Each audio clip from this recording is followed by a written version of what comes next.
छात्रों, स्वागत है दीक्षांत एडुटेक में। संतोष सर के साथ पार्ट 2 कबीर की साखी। कबीर की साखी पार्ट 1 में हम लोगों ने देखा कि ऐसी वाणी बोलिए मन का आपा खोए, अपना तन शीतल करे औरन को सुख होए। दूसरे में कस्तूरी कुंडल बसे मृग डूडे बनमाही, ऐसे घटी घटी राम है जिसे दुनिया देखे नाई। और तीसरा पद था, जब मैं था तब हरि नहीं, अब हरि मिले तो मैं नाही, सब अधियारा मिट गया जब दीपक देखिया माही। इसकी व्याख्या पार्ट 1 में कबीर की साखी पार्ट 1 भाग 1 में हमने देखा, किया, उसको विश्लेषित किए और उसके अंदर के भाव को, भावार्थ को हमने समझा। अब अगले पंक्तियों के लिए, अगले दोहे के लिए, कबीर की साखियों के लिए पार्ट 2 में उपस्थित हैं लेकर। आइए देखते हैं।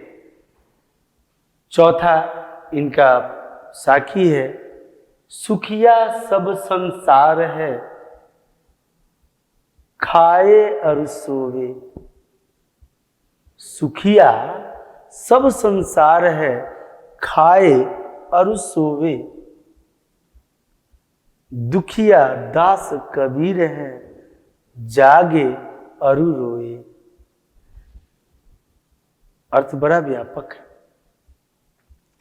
इसे, इन भावनाओं को समझना है कि कवि की वह कौन सी भावना है जिसके वजह से इस तरह से वह प्रकट करते हैं। तो बड़ा ही स्वच्छ भावना है, शीतल और निर्मल भावना है कबीर जी की। कबीर जी कहते हैं कि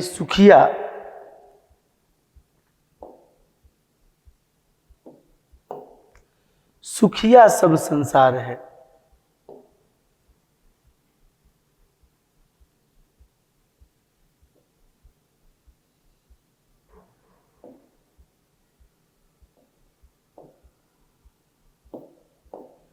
सुखिया सब संसार है, खाए और सोवे। सुखिया का अर्थ होता है सुखी आदमी। सुखिया अर्थ सुखी आदमी। सब संसार है, संसार पूरा जगत। खाए अरु सोवे, अरु का मतलब होता है और। खाए मने खाता है, अरु मने और, सोए मतलब सोता है। दुखिया दास कबीर हैं, जागे अरु रोवे। जागे मने जगता है और रोवे मने रोता है। कबीर जी की भावना है इसके अंतर्गत कि कबीरदास जी इन पंक्तियों के माध्यम से यह कहना चाहते हैं कि जिसे सांसारिक मोह माया में लिप्तता अच्छी लगती है, सांसारिक मोह माया में लिप्तता अच्छी लगती है। सांसारिक मोह माया क्या है छात्रों? सांसारिक मोह माया जितने भी भौतिक सुख सुविधाओं के वस्तुएं हैं, यातायात के लिए एरोप्लेन, रॉकेट, विमान, रेलगाड़ी, बस, बाइक, ट्रेन, भोजन के लिए कई प्रकार के व्यंजन, पहनने के लिए आभूषण, वस्त्र, भिन्न भिन्न प्रकार के, यह सभी भौतिक सुख सुविधाओं की जो वस्तुएं हैं, इसकी आकांक्षा, इसका संग्रहण करना, इसका अपने जीवन में विशेष महत्व देना, यह सांसारिक मोह माया है। सांसारिक मोह माया है। इसमें जिसकी लिप्तता जिसको अच्छी लगती है वह खाता और सोता है। बेहतर खाएं, बेहतर सोएं, बेहतर पलंग बनाएं। लेकिन पलंग बेहतर से बेहतर खरीदा जा सकता है, नींद नहीं। सुख सुविधाओं की तमाम वस्तुएं खरीदी जा सकती है, लेकिन आंतरिक सुख नहीं, क्योंकि उसके लिए ना कोई मार्केट, ना कोई बाजार और ना ही कोई दुकान, क्योंकि यह बिकने वाली चीज ही नहीं है। जिसे सांसारिक मोह माया में लिप्तता अच्छी लगती है परंतु संसार के उन्नति अवनति की चिंता नहीं रहती है। उन्नति अवनति की चिंता नहीं रहती है भाई। कवियों को तो सदैव यह दोष लगते रहा है, साहित्यकारों को, कि आप लोग तो नेताओं को कहीं का नहीं छोड़ते। मैं भी कुछ चंद पंक्तियां आज के नेताओं के लिए कहना चाहता हूं इस वीडियो के माध्यम से, आप इसको प्रदर्शित करते हुए कि उन्नति और अवनति से मतलब नहीं रहता। आज के नेता चाहते हैं ये जनता घोड़ों की तरह दौड़ती रहे। आज के नेता चाहते हैं ये जनता घोड़ों की तरह दौड़ती रहे, बैठकर स्वर्ण रथ पर घोड़ों को लगाम लगाए रखे। एक झोपड़ी तक किसी को दिया नहीं, 5 मंजिला अपना मकान बनाए रखे। अनाज की बोरियां, अनाज के दाने तक नसीब हो या न हो, अपना गोदाम अनाजों से सजाए रखे। यह नेताओं की आज की सोच है। अर्थात उन्नति अवनति से कोई चिंता नहीं, अपना काम बनता, भार में जाए जनता। उन्हें किसी की चिंता नहीं रहती, वह सिर्फ खाने और सोने से विश्वास रखते हैं, खाने और सोने से मतलब रखते हैं। वह सुखी हैं, वही लोग सुखी हैं आज के डेट में, आज के समय में वही लोग सुखी हैं। सुखी वास्तव में उन्हें नींद की सुखी है, उन्हें पलंग की सुखी है, लेकिन आंतरिक सुख नहीं हो सकती है। जबकि ईश्वर की आराधना अर्थात ईश्वर के बनाए संसार को अग्रसर करने के लिए सदैव जो सजग रहता है, उसे सदैव दुख का ही सामना करना पड़ता है। जो सबकी सोचता है, जो सबके हितों का ख्याल रखने वाला होता है, उसके लिए ईश्वर की जो आराधना करता है, अर्थात ईश्वर के बनाए इस संसार को सुख प्रदान करने के लिए वह स्वयं पर सब कुछ लेकर के, अर्थात दुखों को झेल करके दूसरों को सुविधा प्रदान करना चाहता है, वह दुखी रहता है। सुखिया सब संसार है, खाए और सोवे, दुखिया दास कबीर है, जागे और रोवे। अर्थात समाज के अंतर्गत जो विशेषताएं विविधताएं हैं, उन विविधताओं की जो चिंता करता है, वह सजग होता है, वह जगते रहता है, वह दुखी रहता है। और जो स्वयं की स्वार्थता को सिद्ध करने में लगा रहता है, वह तो सुखी और संपन्न रहता है। यह उस समय की कही गई बात आज भी उतना ही प्रासंगिक नजर आती है हमारे समाज में। अतः यह साखी, कबीर जी की यह साखी समाज में स्थित कई परिस्थितियों को दर्शाता है, कई चीजों को दर्शाता है। मैं तो नेताजी लोगों पर एक उदाहरण प्रस्तुत किया, परंतु प्रायः हर विभाग, हर परिवार, हर गांव, इस संसार के कोने कोने में ऐसे लोग स्थित हैं जो सिर्फ अपने बारे में सोचते हैं, कहने के लिए भले ही कुछ कहते रहे। लेकिन छात्रों, हमें ऐसा नहीं, हमें सोच परोपकार की रखनी चाहिए। हम इस जगत का भला करेंगे, निसंदेह हमारा भी भला होगा। ऐसा व्यक्ति एक दिन सुखी तभी हो सकता है जब सभी लोग समान रूप से ऐसी बातें सीखे, समझे, कहें और परखें।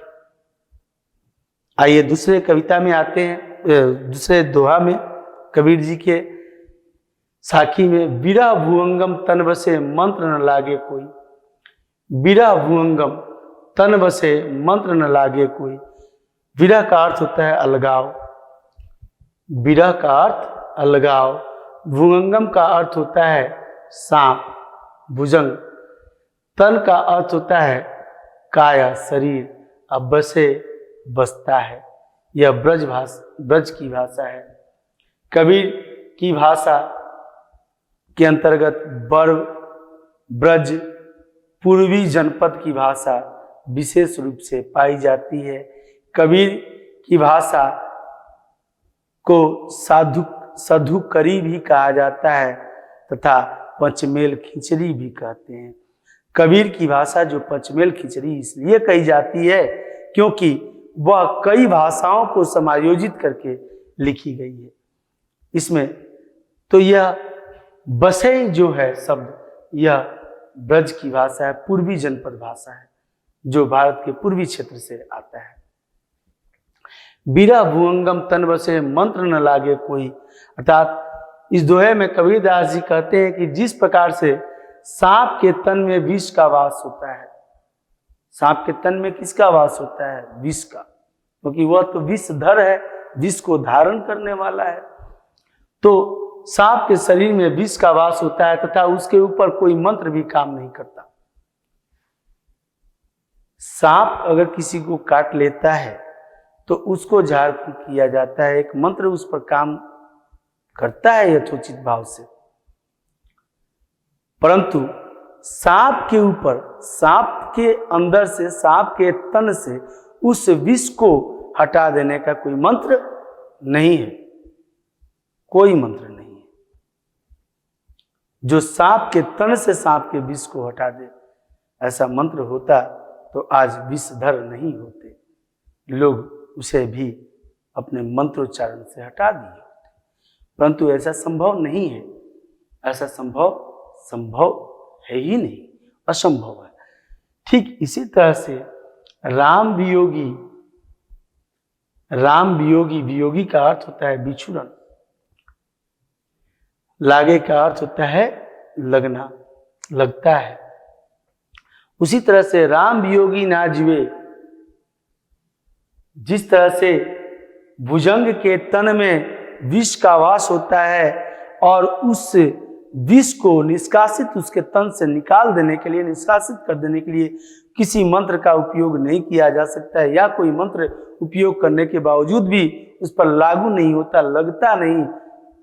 ठीक उसी प्रकार राम वियोगी अर्थात ईश्वर के जो आराध्य होते हैं लोग, जो ईश्वर में लीन होते हैं, जो ईश्वर को समर्पित होते हैं, अध्यात्म को समर्पित होते हैं, अपने आप को समर्पण की भावना से इस समाज को समर्पित होते हैं, वैसे लोग, ये अलग अलग प्रकार के हो सकते हैं, लेकिन वैसे लोगों को अगर राम अर्थात ईश्वर में लीन व्यक्ति को ईश्वर की आराधना से अलग करने पर वह या तो जीवित नहीं बचेगा,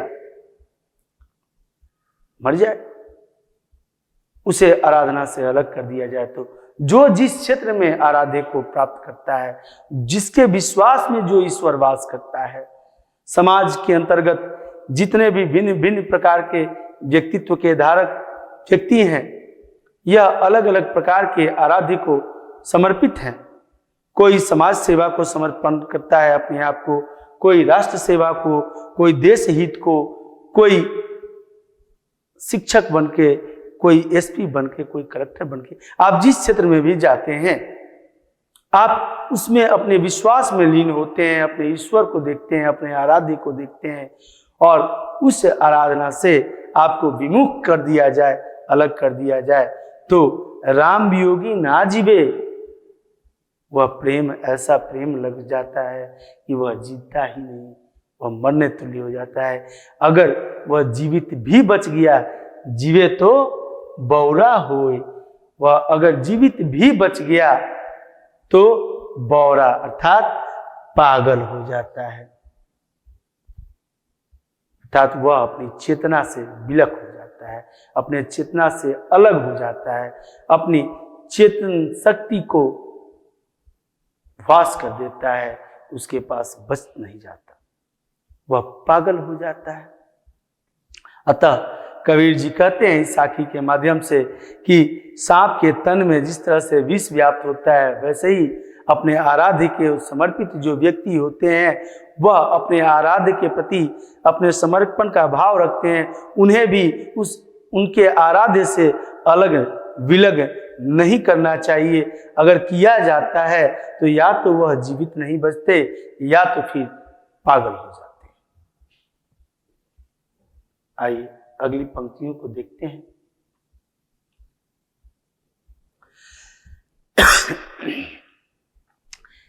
अगली पंक्ति में कहते हैं कबीर जी कि निंदक नेरा राखिए आंगन कुटी बधाई, बिन सावन पानी बिना निर्मल करे सुहाय। निंदक का अर्थ होता है निंदा करने वाला, निंदक का अर्थ निंदा करने वाला। नेरा का अर्थ होता है निकट या नजदीक। राखिए मतलब रखिए। आंगनी, आंगनी का अर्थ होता है आंगन, अपना घर का जो आंगन होता है। कुटी, कुटी का अर्थ होता है कुटिया या कच्चा मकान, झोपड़ी। बधाई, उस समय झोपड़ियां ही बनती थी। बधाई का अर्थ होता है बनाना या बना कर देना। अर्थात पहली पंक्ति जो है निंदक नेरा राखिए आंगनी कुटी बधाई, माने जो निंदक हैं आपके, जो आपकी निंदा करते हैं सदैव। निंदा अर्थात दो प्रकार के निंदनीय लोग होते हैं। एक वो लोग होते हैं जो आपकी निंदा जब 10, 15, 20 आदमी हो वहां पर करते हैं कि तुमने तो ये किया, तुमने तो वो किया, तुम तो गलत हो। और एक वो निंदक होते हैं जो अकेले में बैठा करके आपसे कहते हैं कि आपको ऐसा नहीं करना चाहिए था, आपको यह अशोभनीय कार्य नहीं करना चाहिए था, या कुछ भी जो आपसे गलतियां हुई हो उसको दिखाते हैं। अर्थात निंदक कौन? जो आपकी गलतियों को दिखाते हैं, बदनाम करने के लिए नहीं बल्कि सुधारने के लिए, वह निंदक। निंदक नेरा राखी, नेरा मतलब नजदीक। वैसे निंदक को नजदीक रखना चाहिए या वैसे निंदक के ही नजदीक रहना चाहिए, क्योंकि वह निंदक आपका कितना भला करने वाला है यह इनके दूसरी पंक्ति से पता चलती है। निंदक नेरा राखिए आंगनी कुटी बधाई। आंगनी कुटी बधाई माने अपने ही आंगन में उनके लिए कुटिया बना के देनी चाहिए कि आप यही रहिए भैया, आप मेरी निंदा करते रहिए। क्यों? क्या होगा उससे फायदा? अरे वो आपकी कमियों को दिखाते रहेंगे और आप उन कमियों को अपने जीवन से हटाते रहेंगे, सुधारते रहेंगे। निसंदेह एक दिन आप बहुत ही अच्छे व्यक्तित्व के धारक बनेंगे। इसलिए वह निंदक अगली पंक्ति में यह कहते हैं कि ऐसे निंदक को नेरे रखने से, अपने आंगन कुटी बधा करके रखने से, अपने आंगन में ही उन्हें रखने से, आंगन में रखने का तात्पर्य यह है कि बहुत ही नजदीक उनके समक्ष रहना, उनके समकक्ष रहना, उनके साथ रहना, ताकि वह हमेशा आपकी छोटी बड़ी गलतियों को आपके सामने दिखाते रहें। तो क्या होगा?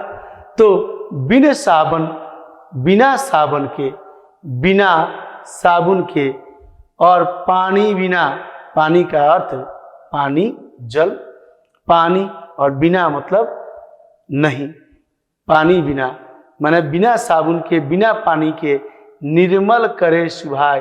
अर्थात वह आपको निर्मल कर देंगे, आपको स्वच्छता प्रदान करेंगे, निर्मलता प्रदान करेंगे। किन चीजों से? त्रुटियों से, जीवन में आने वाली गलतियों से, त्रुटियों से वह आपको स्वच्छता प्रदान करेंगे। ऐसे निंदक यही कार्य करते हैं। भावार्थ यह है कि प्रस्तुत दोहा के माध्यम से संत कबीर दास जी कहते हैं कि निंदक को सदैव अपने पास ही रखना चाहिए, बल्कि अपने आंगन में ही उसे स्थान देना चाहिए, क्योंकि ऐसे व्यक्ति आपकी कमियों को दिखा कर बिना साबुन तथा बिना पानी के ही, बिना साबुन तथा बिना पानी के ही, बिना साबुन तथा बिना पानी के ही आपके सभी गलतियों को दूर करने में आपकी मदद करते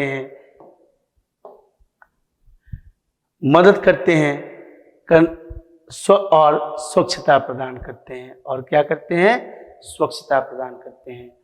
आपकी गलतियों को दिखा दिखा करके ऐसे मत करो, ये गलत है, ऐसे कहने वाले जो निंदक हैं, आपको सदैव रोकने टोकने वाले, आज के छात्रों, आज के लोगों में ऐसी प्रवृत्तियां कम होते जा रही है, ऐसी प्रवृत्तियों की कमी देखी जा रही है। अगर पापा भी अपने डांटते हैं या बोलते हैं किसी बात के लिए बच्चों को, तो वह भी तुनक मिजाजी में जवाब दे देता है। ऐसा बिल्कुल न करें, यह गलत है। वह आपके ऐसे निंदक हैं जो आपको बिना पानी और बिना साबुन के स्वच्छता प्रदान करते हैं। अपनी गलतियों को वह धुलवाने का काम करते हैं, हटाने का, आपके जीवन से हटाने का काम करते हैं। माता पिता तो एक ऐसे मित्र होते हैं जिसकी तुलना किसी अन्य व्यक्ति से की ही नहीं जा सकती, क्योंकि वह निस्वार्थ प्रेम के धारक होते हैं। वह अपने बच्चों को किसी स्वार्थवश नहीं, निस्वार्थ प्रेम करते हैं। अगली पंक्ति में देखते हैं,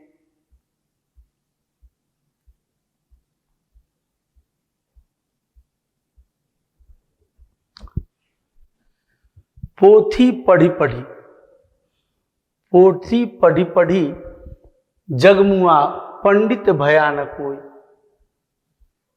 एके असिर पीव का पढ़े सो पंडित होय। अर्थात पोथी पढ़ी पढ़ी जगमुआ, पोथी अर्थात ग्रंथों को पढ़ पढ़ कर, पोथी का अर्थ होता है पुस्तक, किताब। पढ़ी पढ़ी मतलब पढ़ पढ़ कर, जग अर्थात संसार जगत, मुआ अर्थात मर गया, पंडित अर्थात विद्वान, भया माने बना, अशिर माने अक्षर, और पीयू अर्थात प्रेम।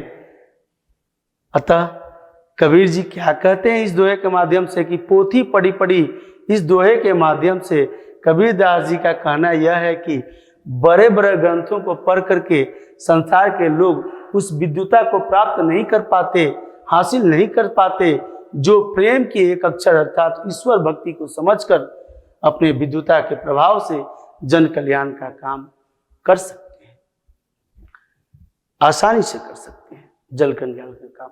अर्थात एके असिर पीयू का, पीयू माने प्रेम का, प्रीत का, पढ़े सो पंडित हो।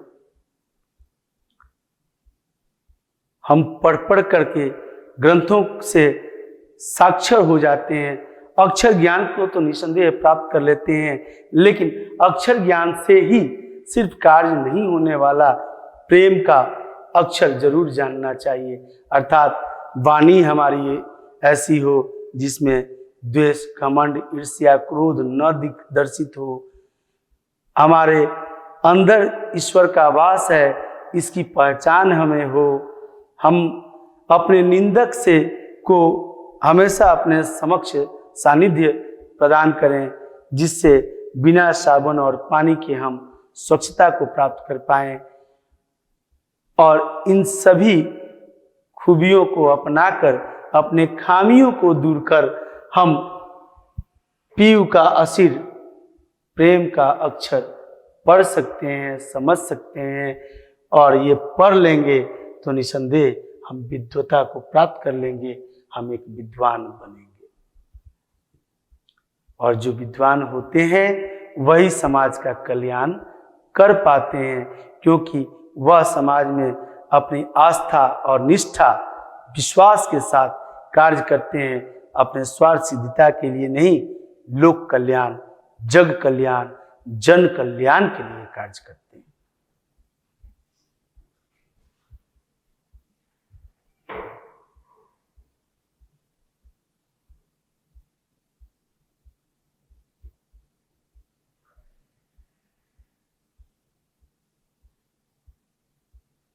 अगली पंक्ति है,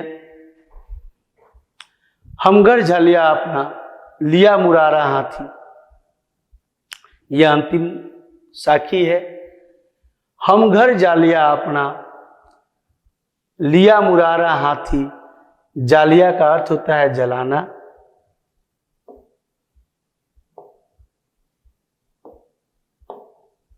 जालिया का अर्थ होता है जलाना, आपना अर्थात अपना, मुरारा अर्थात जलती हुई लकड़ी, हाथी अर्थात हाथ, जालो जलेगा, ताश उनका, जे जो, और चले चलने वाला, साथी अर्थात साथ। हम घर जालिया अपना, लिया मुरारा हाथी, अब घर जालो ताश का, जो चले हमारे साथी। अर्थात इसका भावार्थ यह है कि इस दोहे के माध्यम से संत कबीर का कहना यह है कि पहले हम अपने ज्ञान के मशाल से अपने घर की बुराइयों को जलाते हैं।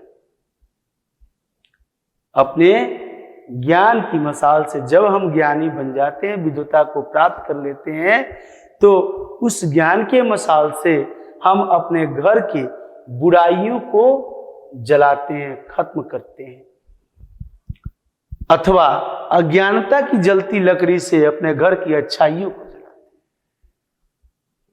या अगर हम विद्वता को प्राप्त नहीं कर पाते, हम वाणी में कठोरता रखते हैं, मधुरता माधुर्य को प्रवाहित नहीं करते, हम अपने अंदर हरि का दर्शन नहीं कर पाते, हम घमंड के घोतक बनते जाते हैं, हम निंदकों की बातों को बुरा मान लेते हैं, उनकी बातें सुनते नहीं, उनसे स्वच्छता प्राप्त नहीं करना चाहते, हम विद्वता को प्राप्त प्रेम के अक्षर को पढ़कर नहीं कर पाते हैं, तो हमारे अंदर अज्ञानता का वास होता है। और अगर हम ज्ञानी हैं, विद्वता को प्राप्त हैं, तो अपने घर की हम मुरारा हाथ में लेकर के, मशाल हाथ में लेकर के अपने घर की बुराइयों को जलाते हैं। और अगर हम अज्ञानी होते हैं तो हम अपने घर की अच्छाइयों को जला देते हैं, यानी नष्ट कर देते हैं, बुराइयों को जलाते हैं। और जब हम अपने घर की बुराइयों को जला दें या अच्छाइयों को जला दें, उसके बाद चल देते हैं लुकारी लेके दूसरे के यहाँ, किसके यहाँ? जो हमारे साथ चलने वाले हैं या हम जिसके साथ चलते हैं, अर्थात जो हमारे संपर्क में, हमारे संबंध में, हमारे साथ चलने वाले होते हैं, हमारे साथी, हमारे जीवन के मार्ग पर प्रशस्त करने वाले जो मित्रगण, हम उनके घर को जलाना चाहते हैं और जलाते भी हैं। अर्थात अगर हम ज्ञान के प्रकाश से मशाल को लेकर के चलते हैं, मशाल अच्छाई का प्रतीक है, तो उससे बुराइयों को हम जलाते हैं, हटाते हैं अपने घर से। और यदि हम अज्ञानता को प्राप्त हैं तो हम लुआठी अर्थात मुरारा हाथ में लेकर के हम अपने ही घर की अच्छाइयों को जला देते हैं। और जब अच्छाइयाँ हमारे घर की नष्ट हो जाती हैं तो हमारे साथ, हमारे सानिध्य में जो रहते हैं, हम उनके भी घरों में, उनके भी परिवारजनों में, उनके भी सांसारिक सुख सुविधाओं को नष्ट करना शुरू कर देते हैं। अर्थात हम ज्ञानी होकर के भी अपने घर की बुराइयों को जलाते हैं और अज्ञानी होकर के अपने घर की अच्छाइयों को जलाते हैं। हमें क्या बनना चाहिए, यह तो तय करता है हमारा विश्वास, हमारा ईश्वर, हमारी आस्था, हमारा सोच, चिंतन, मनन, और वह सब कुछ हमारे अंदर निहित है। हमारा शरीर एक ब्रह्मांड का छोटा स्वरूप है, इसमें ईश्वर भी है और ब्रह्मांड के नकारात्मक एवं सकारात्मक शक्तियां पूर्ण रूपेण हमारे शरीर में सूक्ष्म रूप में प्रदर्शित है। हमारे पास मन और मस्तिष्क यह दोनों है, हृदय भी है जो प्रेम का घोतक है।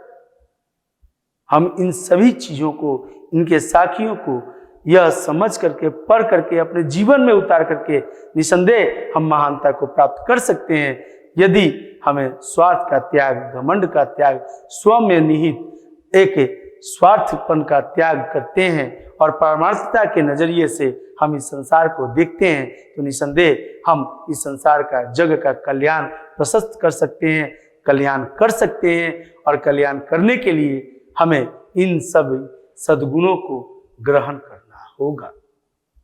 अतः इस कबीर की साखी से हमें यह उपदेश मिलता है, यह सोच निहित होता है हमारे अंदर कि हमें किस प्रकार से अपने तन, मन और धन को व्यय करना चाहिए, किस प्रकार से हमें सोच रखनी चाहिए जो हमें अग्रसर करे, हमें एक निर्दिष्ट स्थान से एक उच्चस्थ पद को प्राप्त कराने में मदद करे।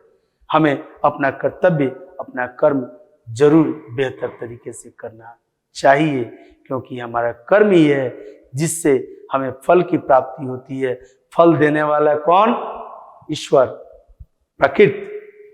और कैसे वो फल देते हैं? तो कर्म के अनुसार फल देते हैं। अतः हमारा कर्म सत्कर्म होना चाहिए, सुकर्म होना चाहिए। निसंदेह सुकर्म होने पर हमारा सुफल प्राप्त होता है, इस विश्वास के साथ, क्योंकि विश्वास में ही ईश्वर का वास होता है। आशा करते हैं आप लोगों को अच्छे तरह से समझ में आया होगा। इसलिए अब धन्यवाद। आप लोग हमेशा खुश रहें, आपका दिन, समय और जीवन मंगल कामनाओं से भरा रहे, इसी आशा और उम्मीद के साथ और इस विश्वास के साथ कि हमारे छात्र हमारे इन बातों से सहमत होंगे, कबीर की साखियों को अपने जीवन में उतारेंगे। अपनी वाणी को हम विराम देते हैं। धन्यवाद।